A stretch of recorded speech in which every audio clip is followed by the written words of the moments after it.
Olá, boa tarde. Começamos agora mais uma Economia em Foco e hoje nós vamos falar das perspectivas do mercado, do impacto dos cortes dos juros que nós tivemos dessa semana, o que podemos esperar do cenário internacional. Eu converso aqui com a Fernanda Consorte, que é economista, estrategista de câmbio do Banco Ourinvest. Fernanda, boa tarde. Boa tarde, Denise. E aqui do meu lado, o Carlos Honorato, também economista e professor da Sampo Escola de Negócios. Carlos, boa tarde. Boa tarde, Denise, tudo bem?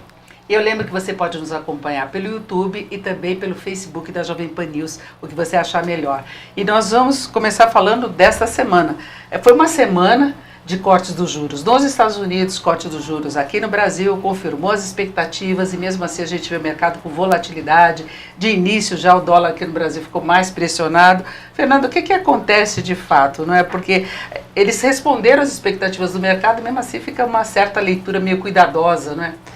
Eu acho que como o Banco Central americano, quando ele baixou a taxa de juros na quarta-feira, ele não só baixou a taxa de juros, como no discurso dele ele se deixou disponível caso o cenário internacional piorasse, e ele mencionou inclusive essa questão da guerra comercial entre Estados Unidos e China, que a gente sabe que é o grande calcanhar de Aquiles aí do cenário. A hora que ele deixa essa porta aberta, o mercado percebe que ele está fazendo o que o mercado entende como correto, ele está agindo antecipadamente a uma possível desaceleração econômica.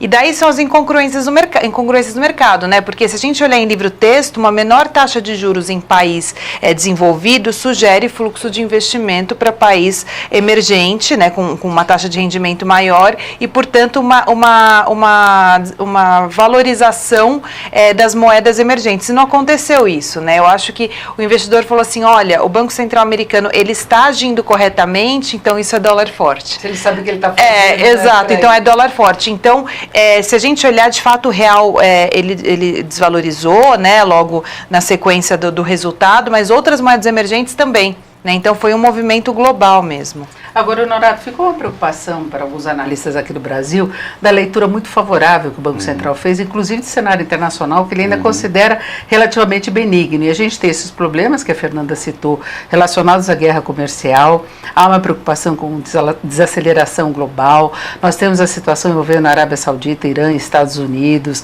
alta do petróleo, e aí a Argentina teve uma reação imediata muito pesada, teve que corrigir combustíveis, mesmo com congelamento, e jogar os juros aí para a faixa de 78%.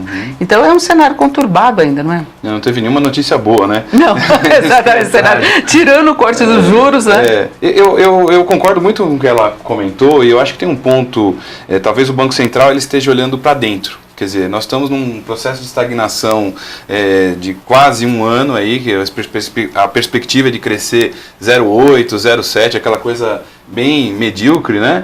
Então, o olhar do Banco Central está sendo para o mercado interno de tentar promover mecanismos aí monetários de tentar incentivar minimamente a demanda, né? Quer dizer, com um juro mais baixo, e ele está deixando o mercado externo meio, quer dizer, a gente já sabe que as notícias são relativamente ruins lá de fora, ou pelo menos incertas, então ele está apostando num juro mais baixo para tentar aproveitar minimamente isso e disponibilizar crédito na economia para ver se ela reage, né? Talvez associado a isso, acho que a demora na aprovação das reformas, essa dificuldade que a gente está vendo de concluir minimamente em 2019 um processo de reformas, a Previdência está na boca de ser aprovada, mas precisa terminar. Temos a reforma tributária e até essa questão administrativa de que o governo não tem espaço de investimento.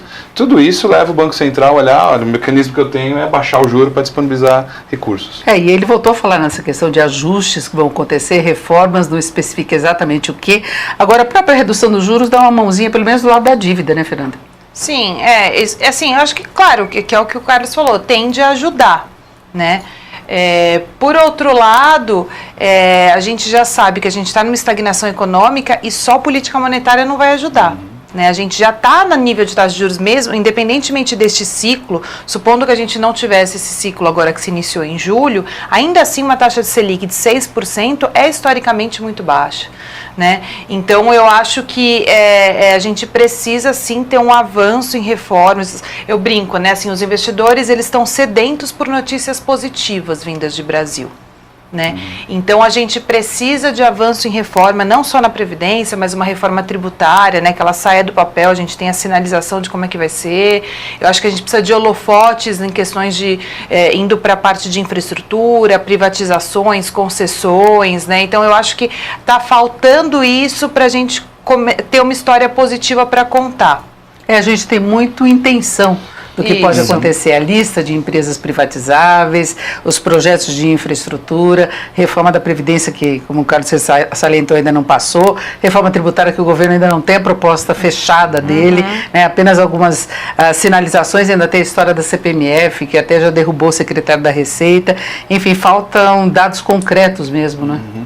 E quando a gente olha para o cenário internacional, quer dizer, juros é risco, né? Quer dizer, todos esses elementos de risco acabam impondo uma situação de que, talvez no médio prazo, se a situação externa piorar muito, você provavelmente vai ter que voltar a aumentar a taxa de juros. Eu acho que não vai acontecer, né? Aparentemente o Banco Central sinalizou claramente que isso não vai acontecer no curto prazo, mas a gente não pode perder essa janela de oportunidade em que a gente não entrou numa crise ainda internacional e fazer o que precisa ser feito. Quer dizer, para algumas coisas o Congresso é muito rápido, vai para o Senado, volta para a Câmara, essa questão, por exemplo... política, fundo eleitoral, né? Fundo eleitoral, né? Quer dizer, do dia para a noite eles conseguem aprovar alguma coisa. Por que não a gente acelerar? E talvez um recado de não é tentar encontrar a reforma tributária perfeita, né? Mas a gente tem algumas propostas muito interessantes e tentar conciliar isso, resolver principalmente a questão do ICMS, que é uma encrenca no Brasil, como as empresas pagam imposto de circulação, isso cria ineficiência alocativa, a empresa monta uma unidade não porque lá é bom como comércio, como negócio, mas é bom porque eu pago menos imposto. Se você organiza isso melhor, ou deixa isso melhor, você vai estar dando um incentivo para o crescimento, que é o que falta. Define vocações regionais, inclusive, né? O cara não vai só atrás de imposto menor, mas aproveita a mão de obra, a proximidade com os centros de consumo. O Brasil tem uma distorção muito grande nesse sentido, né? Não, sem dúvida, né? Se a gente olha, por exemplo, os dados do Banco Mundial, que ele faz aquele ranking de Doing Business, né? O Brasil está no ranking, no último do ano passado, no lugar 109, né? A gente fica atrás de países como Somália, como Bolívia, Venezuela, né? E na nossa frente muita gente, né? Então a gente está num patamar muito ruim. Quando a gente destrincha esse ranking, né? O porquê que a gente está num patamar tão ruim, uma grande questão é pagamento de impostos, né? Assim, o Brasil, eu não tenho o número exato de cabeça. O quê? A posição de pior de pagar ranking. Impostos, aí só tem 3 ou 4 são piores que porque nós gastamos mais ou menos 2.000 horas, 2.000 e alguma coisa horas por ano para pagar impostos, enquanto países da América Latina, ou seja, que também, né, não são um primor de economia, né, porque a gente não pode se comparar com uma Suécia da vida, ok, né, mas países da América Latina gastam 500 horas, né, então é muito, então assim, a reforma tributária, na minha opinião, ela tem que acontecer, mas ela tem que vir muito mais no sentido de simplificação, né? Porque aí você consegue ter essas vantagens comparativas regionais, você consegue alocar melhor os seus recursos do que diminuição de carga tributária, né? A carga tributária no Brasil, a verdade é que ela não é tão alta, né? Nós temos um nível de taxação maior no exterior, mas aí tem a contrapartida também do que você recebe em troca do imposto que você paga. Aí a precariedade de serviços, começa a infraestrutura, quando você pensa em empresa, logística, meios de transporte, depois para as famílias, assistência médica, educacional e tudo mais, né? Nós não temos essa contrapartida que pesa muito também, né? Sim, sem dúvida. Então, assim, eu acho que é isso, assim, se a gente entrar nesse mérito de reforma tributária, assim, de fato, eu acho que tanto a proposta do Senado quanto a proposta da Câmara, né, elas são positivas, mas eu acho que a gente tem que focar muito mais nessa questão de simplificar mesmo, né? De deixar... E agilizar, não é? Porque as reformas acabam justificando atrasos em decisões de investimento e outras decisões. E a reforma tributária pode ser um fator importante, porque ninguém sabe ao certo o que vem pela frente em termos de tributação, né? Melhora mesmo ou não. Né? Ou você tem risco de repente sair alguma coisa meio estranha da reforma, né? Talvez a dica implícita, a gente tem acompanhado, estudado, né? Principalmente essa PEC 45 que está na Câmara, a proposta fundamental que simplifica-se o pagamento de tributos. Se você precisa fazer algum incentivo numa região determinada, tal, você cria um fundo para isso e usa esse fundo para isso. O que você não pode é tentar fazer política regional com reforma, com questão de tributos, distribuição de renda com tributos. Não, tributo é para financiar o Estado. E como a gente está vendo, o Estado está praticamente quebrado, né? Sim. Esse ano a gente vai investir coisa de 19 bilhões de dólares, de reais, né? Quer dizer, se você encontrar meia dúzia de empresas multinacionais, elas investem mais no Brasil do que o próprio governo. E olhando para o Brasil, a gente sempre foi muito a reboque do que o governo faz. Quer dizer, se o Estado não tem dinheiro, só aguardar da iniciativa privada me parece temerário, né? Porque se o ambiente é difícil, se há risco, eu não tenho certeza que eu vou ganhar, o empresário não investe, né? É confiança, né? No final do dia é confiança. Nesse ambiente de incertezas, voltando ao mercado financeiro, vocês acham que é um bom momento para o Brasil testar juros reais menores? Porque o Brasil sempre teve de oferecer juros maiores para atrair capital, né? Nós temos o problema de estreitamento aí de margem de ganho até para o investidor local, né, que ele já começa a olhar meio assim, olha, mas aí tudo bem que você acaba estimulando o consumo, mas a atração de investimentos pode seguir? Olha, Denise, eu acho que o Banco Central ele tem lá um orçamento para juros eu acho que a gente está numa janela de oportunidade, né? A atividade econômica está estagnada, tem uma inflação muito baixa, e daí o problema que viria por taxa de câmbio, né, que é o que a gente chama do pass-through, que é a defasagem da taxa de câmbio para a inflação, ela fica muito enfraquecido num cenário de atividade econômica baixa, né? Então, acho que o Banco Central olhou tudo isso e falou assim, então vamos baixar a taxa de juros e, além de tudo, o mundo inteiro está baixando a taxa de juros, né? Então, o diferencial, é claro que baixou muito o diferencial de taxa de juros, né? Mas se o diferencial de taxa de juros, supondo que os Estados Unidos continuará com a queda de taxa de juros, eu acho que não influencia tanto assim na questão de fluxo de investimento. O que eu acho que precisa para fluxo de investimento financeiro, que inclusive quando a gente olha, eles estão consistentemente negativos, né, desde o início do ano, é justamente uma história positiva para contar. Então, se a taxa de juros for a 4,5%, 5%, enfim, né, as expectativas estão indo mais para 4,5% para dezembro, mas a gente tiver um plano, uma história boa de Brasil para contar, eu acho que da massa de emergente ali, vamos por uma massa branca, a gente pode ser uma bolinha colorida que pode atrair investimento. Eu estou falando até isso acontecer, porque a gente listou aqui uma série de problemas, atraso, reforma da Previdência, reforma tributária, agilização de investimentos, privatizações, então tem uma urgência de produzir resultado, né? De mostrar serviço de fato, não carta de intenções, é isso? Sim. E uma coisa que é interessante, quando ela iniciou a conversa, ela comentou dos livros-textos, né? E a gente está começando a ter uma discussão hoje entre os economistas que justamente a gente está saindo de um mundo em que você usava a taxa de juros para combater a inflação e estamos caminhando para uma discussão de juro negativo, quer dizer, banco no mundo virou cofre, né? Na Europa tem juro negativo. Exato. Você paga para deixar lá guardar teu dinheiro, Exato. né? Então o pessoal ainda guarda lá porque tem medo do risco externo. Você vai resgatar menos depois, né? Exato. Quer dizer, você coloca 100 e tira 99 depois. Agora o brasileiro é mal acostumado, né, gente? Tem todo o histórico de juros, até o nominal pesa, não é só o real, né? Mas eu creio que o passado, ele nesse caso, ele não vai explicar o futuro, né? Quer dizer, se vocês perceberem sutilmente, com essa queda de juros, nós estamos tendo uma mudança meio que estrutural, especialmente no mercado financeiro, de investimento. De alocação. De alocação, quer dizer, há 1 ano e meio atrás, 2 anos, o pessoal só falava em tesouro direto. Hoje o pessoal tem que falar em alguma coisa que tem uma rentabilidade melhor. Os bancos estão tendo que se reorganizar, os fundos têm que mudar a taxa de administração. Quer dizer, você tem um processo em que você vai caminhar para a economia real. Não à toa que aumentou o número de follow-ons e IPOs das empresas esse ano de uma forma importante, né? É aproveitar a brecha de mercado acionário mesmo, né? Isso, exato. Mas tem toda uma instabilidade por causa dessas incertezas, né? Então o investidor fica assim, ele fala, olha, eu vou lá um pouquinho. O equilíbrio está difícil, Denise. A gente pensar no equilíbrio está difícil. Concordo. Porque quando começamos a semana, por exemplo, terminando a semana passada, ninguém imaginava a situação da Arábia Saudita. Né? E mexe com o petróleo, que mexe com um ativo aqui, a Petrobras já teve que aumentar. Né? Inicialmente falou que ia esperar uma estabilidade, mas não esperou. Né? Eu estava acompanhando algumas notícias internacionais, na verdade eles já estão vislumbrando lá que o impacto não aconteceu. Quer dizer, ela já recuperou a produção de petróleo, já voltou o nível. Agora o problema é mais político, né? Essas ameaças, o conflito, a situação. Aliás, foi muito rápido a Arábia Saudita, de verdade, falando que já tinha metade por cento da produção, metade da produção garantida, e depois tinha como abastecer, mas ficou um mal-estar político que preocupa também, né? Porque não sabe se a gente vai ter mais ataques, quem foi, a origem efetiva de ataques, né? Enfim, é uma situação, assim, ali é um campo geopolítico complicado, sempre foi, né? Sempre movido a tensões, né? E aí quando estoura, e quando a gente sabe que a gente tem o presidente dos Estados Unidos, né, a maior potência mundial, apoiando e já pronto para entrar, né, numa situação de guerra, como ele mesmo disse. E o Irã também disse que vai para a guerra, né? Se precisar, ele também vai. Óbvio que a gente sabe que nós emergentes aqui pequenininhos, no meio desse bolo todo, a gente acaba sofrendo. Fica só amortecendo a alta do petróleo. Irã não é Iraque, né? Quer dizer, não é um lugar que simplesmente você invade e toma. Eles têm poderio militar, eles têm capacidade de reagir. Então, é melhor o Trump ter calma, né?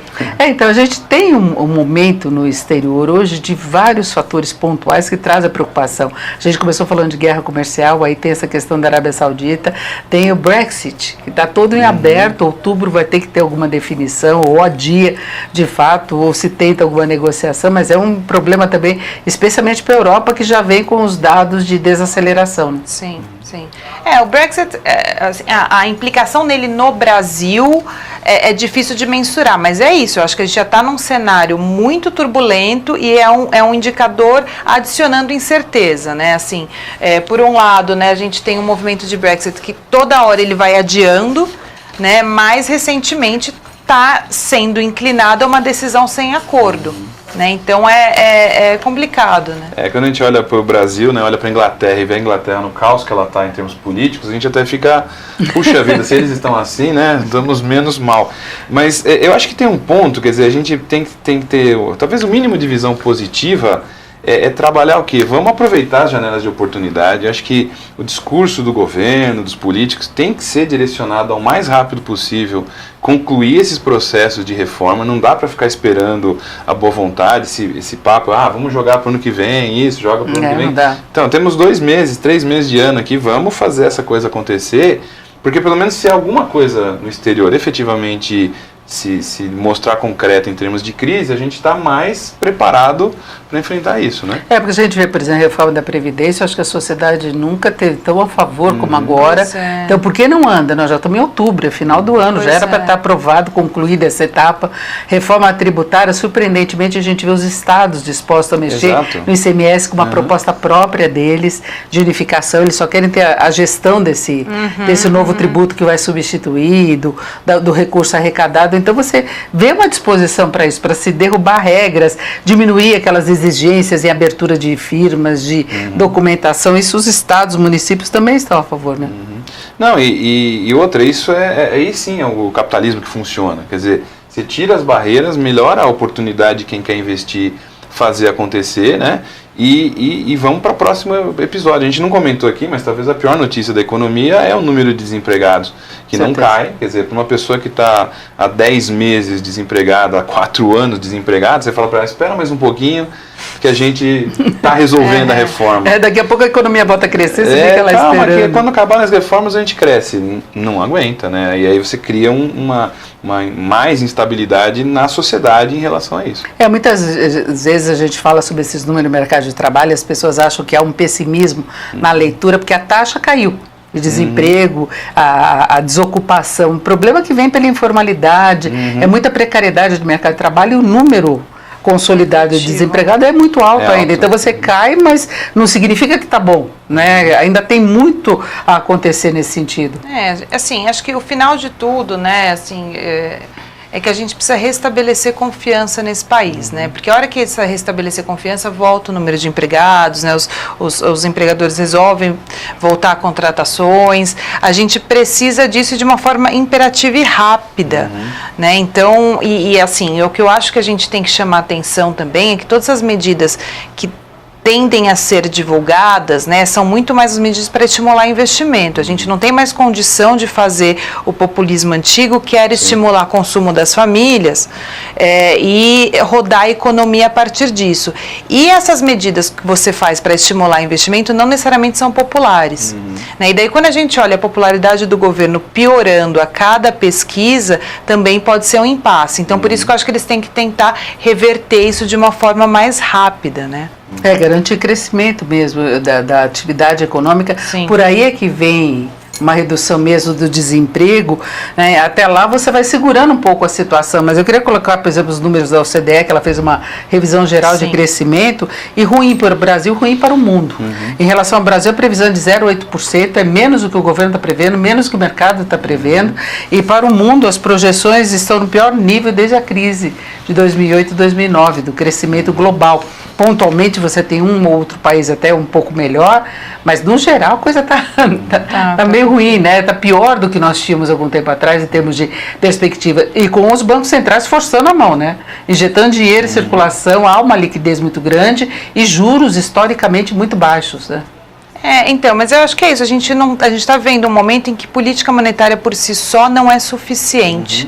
Tem que ter uma combinação de política e no caso, quando a gente olha para o mundo, você tem uma influência muito grande da questão Estados Unidos e China, que a temperatura aumentou muito em agosto, né? Assim, a escalada da guerra comercial não foi trivial, né? A gente tem visto desde o final do ano passado altos e baixos da guerra comercial entre Estados Unidos e China, mas não tão forte como a gente viu em agosto. Então, acho que isso assustou bastante os investidores e, portanto, né, quem faz as projeções, os economistas, porque, de fato, se você, assim, ninguém imagina uma solução rápida para este tema, mas a gente fica se perguntando quanto é que a economia vai aguentar esses momentos muito acalorados, né? Porque, assim, os Estados Unidos, uma hora, vai começar a sofrer essa desaceleração também, né? E o Trump está muito preocupado, por exemplo, com relação aos juros. Quando o Fed reduz os juros, sempre fica aquela suspeita, foi influência, foi pressão mesmo, e ele preocupado com isso poderia até acelerar algum entendimento com a China, só que tem outras implicações também, de dominação, o jogo de forças vai além de comércio, né?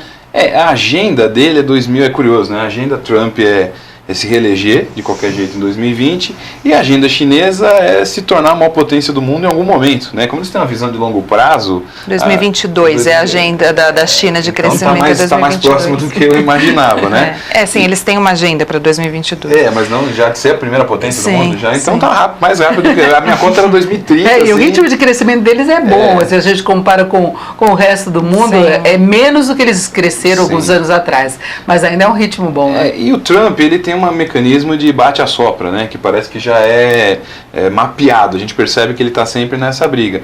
Tem um componente cambial gravíssimo, né, quer dizer, a China tem reservas e está queimando as reservas, quer dizer, ela teve 3 trilhões e 800 bilhões de reservas, está com 3 trilhões, o que é um bom dinheirinho, né, o suficiente. Sim, dá para respirar. Dá para respirar bastante, né, que quem dera a Argentina ter um volume desses. Só que ela pode mexer com o câmbio dela, né, e aí ela interfere em qualquer medida fiscal que o Trump coloque. Eu acho que vale ressaltar, assim, a gente pintou um cenário internacional grave, só que os nossos problemas são nossos. A gente não pode, de novo, terceirizar, dizer, o mundo tem um problema. Concordo. Fica mais vulnerável se não corrigir isso, né? Façamos a lição de casa aqui e depois a gente comenta o mundo, né? Agora, a Fernanda estava falando dessa questão de estímulo, atividade, a limitação de política monetária. Você vê uma transmissão mesmo dessa redução da taxa básica para custo do crédito e depois também para o consumo? Porque a gente até teve redução de taxas, mas isso não faz com que a gente tenha taxas mais baixas mesmo, né? Que se possa falar baixa. Né? Então é uma transmissão muito demorada, né? A gente tem estruturalmente um problema aqui no sistema financeiro, que o crédito continua caro e restritivo para quem precisa, para as empresas, por exemplo. Eu acho que assim, a transmissão acontece de uma forma lenta. É que quando a gente vai pensar nos juros final de consumidor, ele não tem só a Selic como formador, né? Ele tem uma questão de risco que é muito grande, né? Então, a inadimplência no Brasil, ela conta muito na hora de um banco, por exemplo, colocar uma taxa de juros no cheque especial ou, enfim, né, no crédito ao consumo. Então, claro, quando a gente tem um mercado de trabalho ruim, né, isso também acaba retardando, mas assim, no final ajudar ajuda. né? Se a política monetária ela vai dar um estímulo, mas, de novo, não é suficiente. Agora, vocês veem condição, mesmo dessa taxa básica chegar aos 4,5% e colaborar para um desempenho melhor da economia no próximo ano? Porque o Banco Central, ele reduziu a projeção de inflação deste ano, reduziu também do ano que vem. Então, quando você vê esse componente, considerando o nível de dólar que ele está colocando, parece que ele está contando com um crescimento fraco ainda no próximo ano, não é? Ele está contando, eu acho que sim, eu acho que é um crescimento ao redor de 2%, é melhor que este ano, mas é ao redor de 2% ainda, mas ele também não coloca uma forte desvalorização cambial. Né? Eu acho que se por acaso a taxa de câmbio teimar acima de 4,10, né, assim, né, ficar ou voltar a números, sei lá, 4,20, 4,30, aí talvez a política tenha que ser revista. Ele está considerando 4,10. A gente vai começar a viver, aparentemente, não sei se vocês concordam, um novo normal, né? A gente vinha no normal 3,80, 3,90. Agora mudou de patamar. Muda, né? De patamar. Em agosto, né? Quando a Fernanda falou que foi o momento de maior estresse do mercado, que teve muito a ver com o cenário internacional, e mudou de patamar com o Banco Central vendendo a moeda, que foi uma novidade, né? Há muito tempo a gente não tinha isso. E o ponto é, quer dizer, se a gente tivesse esses repiques do dólar, né, e estabilizar num patamar muito mais alto, você impacta a inflação, que a gente tem espaço, mas o Brasil é um país que tem mentalidade inflacionária. Sim. E um pouquinho de demanda a mais que a gente tenha, você vai impactar nos preços, né? Então tem que ter um pouco desse cuidado em relação ao dólar, mas assim, os economistas às vezes divergem um pouco sobre isso, mas dólar a gente não consegue controlar, na margem, né? O pessoal, você dá uma seguradinha, né? O Banco Central fez né? isso, mas continuou pressionado. Tem uma piadinha que o pessoal comentava, quer dizer, controlar o dólar é que nem um monte de formiguinha em cima de um graveto no rio, elas acham que estão comandando o graveto, mas no fundo... eu gosto da frase do Delfim, que ele fala que tem que ele fala que tem duas coisas que podem levar o ser humano à loucura, o amor e os estudos da taxa de câmbio. Concordo 100%, 100%. Não necessariamente nessa ordem. E eu trabalho num banco focado em câmbio, então assim, trabalhar com esse entendo bem. Estresse permanente, coisa, né? A bola de cristal, assim, o que vai acontecer? Mas o fato é que mudou mesmo de patamar, né? As pessoas que estavam esperando o dólar mais baixo, que é uma coisa que me perguntam com muita frequência, e Denise, eu espero para comprar, eu falo, acho melhor não, hein? Quando dá um momento assim de baixa, vai e compra, quem quer viajar para o exterior. Aquele dólar de 3,70, 3,73 que a gente viu lá em julho, né, na lua de mel, é muito pouco provável. E naquele momento todo mundo chegou, será que vai abaixo de 3,50? O que não significa que também essas coisas... Que pode acontecer, você pode chamar nós dois daqui a um mês e a gente está falando tudo diferente, falando que está 3,30, dólar é uma seria loucura. Muito bom a gente poder acreditar que a economia vai crescer mais rápido, com mais vigor e com menos problemas aí do lado fiscal, com mais investimentos, né? Porque eu acho que tem até um prognóstico, assim, na verdade um diagnóstico correto do que tem que ser feito, falta fazer. Eu acho que é isso, exatamente. Eu acho que assim, há saídas, a despeito, concordo, Carlos, a despeito do cenário internacional, que de fato é muito turbulento, né? Nós somos inseridos nesse mundo e somos né, emergentes, então é claro que a gente sofre as consequências, sem dúvida, mas há saídas, e há saídas domésticas, né? Mas elas necessitam de urgência, né? Elas berram por urgência, né? E a equipe assim, econômica meio que sabe o que tem que fazer, né? As indicações que eles dão são bastante positivas, né?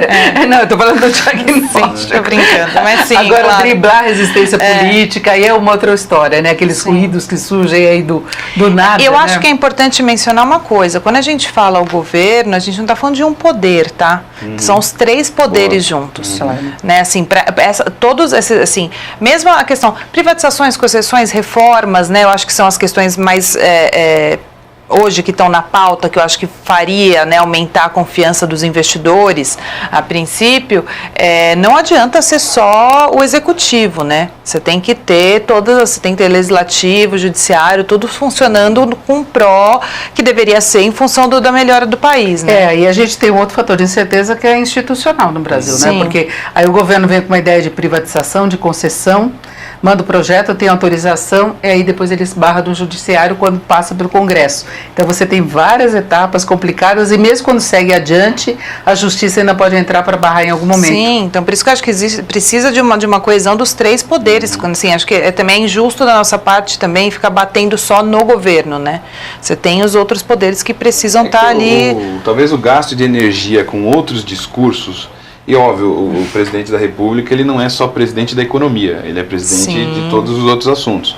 Mas talvez se a gente conseguisse concentrar um pouco discursos de que, né, precisamos encerrar isso, colocar isso numa pauta, né, constante, e eu acho que a imprensa tem tido um papel fundamental em estar sempre levantando, né? Cobrando, às vezes eu converso com algumas né? pessoas e falam assim, não aguento mais ouvir economista falar que os caras falam de reforma.